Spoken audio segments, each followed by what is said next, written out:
స్మితా సబర్వాల్కు రేవంత్ ప్రభుత్వం షాక్ ఇచ్చింది.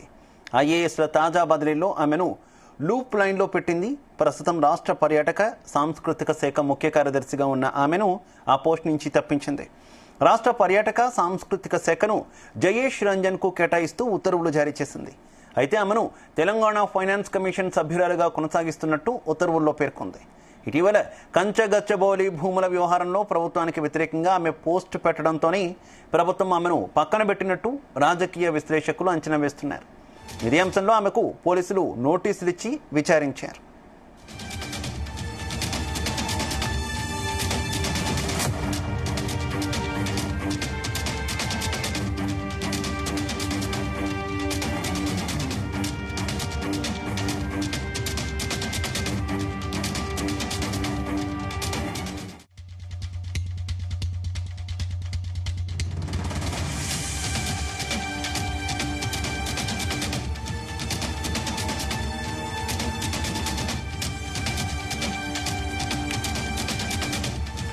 స్మితా సబర్వాల్కు రేవంత్ ప్రభుత్వం షాక్ ఇచ్చింది.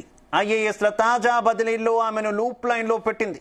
ప్రస్తుతం రాష్ట్ర పర్యాటక సాంస్కృతిక శాఖ ముఖ్య కార్యదర్శిగా ఉన్న ఆమెను ఆ పోస్ట్ నుంచి తప్పించింది.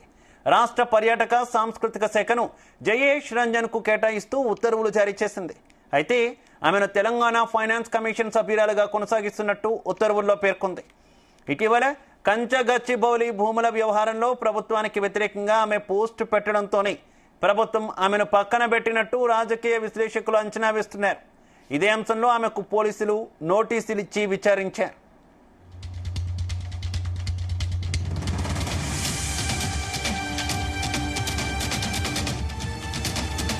రైట్, ఇదే విషయానికి సంబంధించి మరింత సమాచారం మా కరెస్పాండెంట్ శ్రీచరణ్ అందిస్తారు.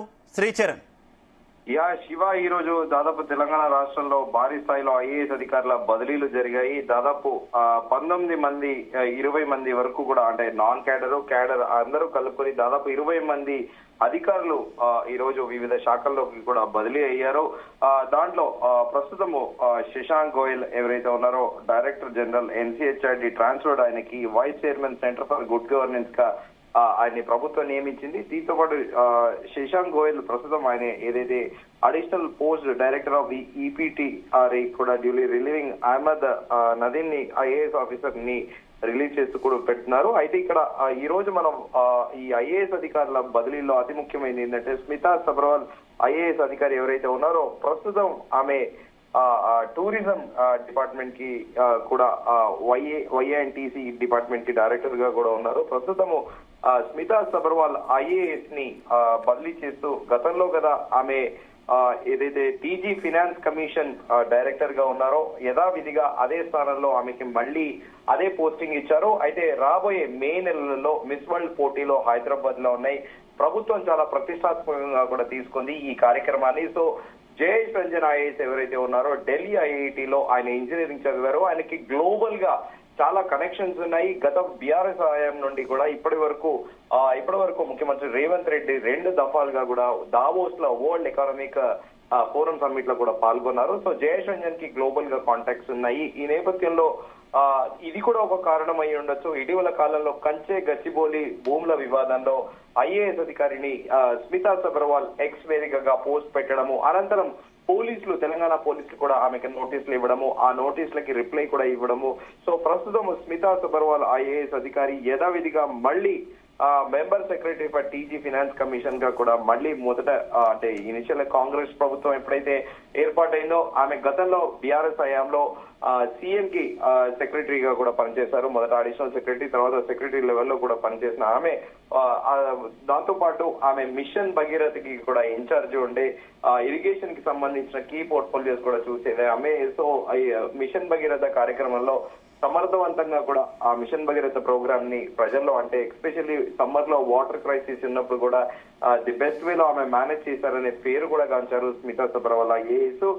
అయితే ఈ ప్రభుత్వం వచ్చాక కొత్తలో కూడా పలు వివాదాలు కూడా ఆమె చుట్టుముట్టాయి.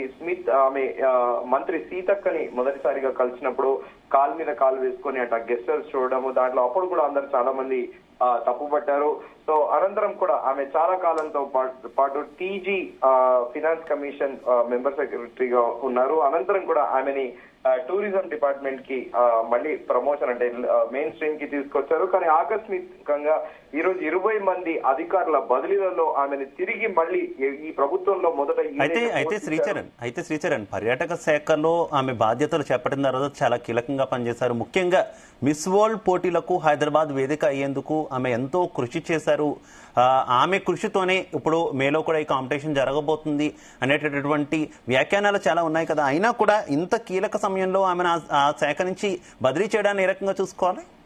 డెఫినెట్లీ శివ స్మితా సబర్వాల్ ఐఏఎస్ మంచి సమర్థవంతమైన ఐఏఎస్ అధికారినిగా కూడా ఆమె పేరుగాంచారు.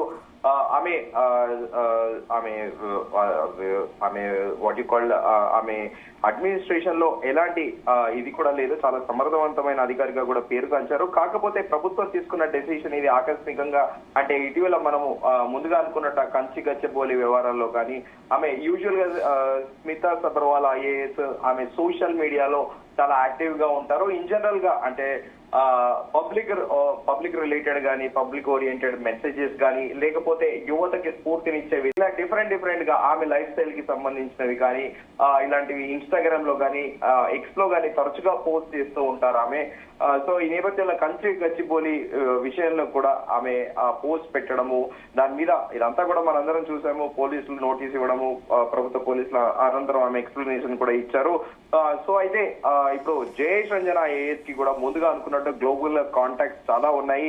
సో ఇది అంటే యథావిధిగా ఈ 20 మంది అధికారులను ట్రాన్స్ఫర్ చేసే భాగంలోనే స్మితా సబర్వాల్ ఐఏఎస్ అధికారిని ట్రాన్స్ఫర్ చేస్తారా, యథావిధిగా తెలంగాణ ఫినాన్స్ కమిషన్ మెంబర్ సెక్రటరీగా నియమించారా, లేకపోతే ఆ కంచి గచ్చబౌలి వివాదంలో ఆమె ఒక ఐఏఎస్ అధికారిగా బాధ్యతగా ఉండాల్సింది పోయి ప్రభుత్వానికి వ్యతిరేకంగా పోస్ట్ పెట్టారని ఆమెను ట్రాన్స్ఫర్ చేశారా అనేది కూడా ఒక క్వశ్చన్ మార్క్ అయితే అరైజ్ అవుతుంది. కానీ జయేష్ రంజన్ కూడా 92 బ్యాచ్ చెందిన అధికారి, చాలా సమర్థవంతమైన అధికారి. ఆయన ఎస్పెషల్లీ ఐటీ కంపెనీస్ ని తేవడంలో కూడా ఆయన సిద్ధవస్తుడు. ఆయనకున్న కాంటాక్ట్స్ తోని అనేది కూడా ఒక పేరైతే ఆయనకుంది శివ.